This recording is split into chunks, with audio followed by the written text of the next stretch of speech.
Hello everyone and welcome back to another exciting Tech Talks video. In today's video, I'll show you how to switch between multiple Telegram accounts seamlessly.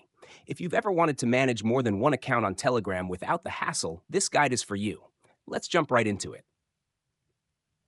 To switch between accounts on Telegram, start by opening your Telegram app. Once inside, you'll need to ensure that you have additional accounts ready to log in.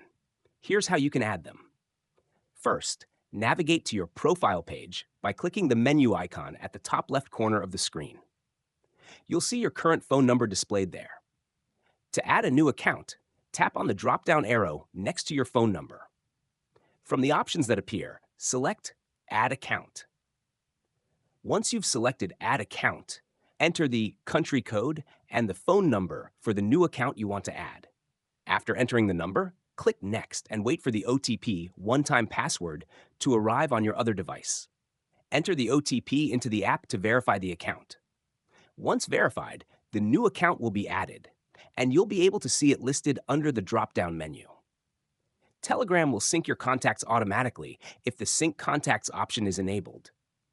After this, your additional account will be ready to use.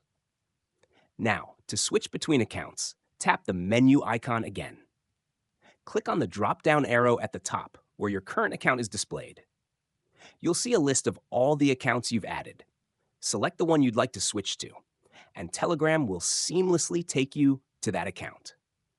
You can repeat this process to switch back and forth between accounts effortlessly. One thing to note is that Telegram allows you to add up to 3 accounts simultaneously, and all accounts will receive notifications. This makes it convenient to manage multiple conversations across different accounts without logging out. And that's it, guys. Switching between accounts on Telegram is that simple. I hope you found this tutorial helpful. If you did, please give this video a thumbs up and don't forget to subscribe to my channel for more tech tutorials like this one. Also, hit the notification bell so you never miss an update. Stay safe, and I'll see you in the next video.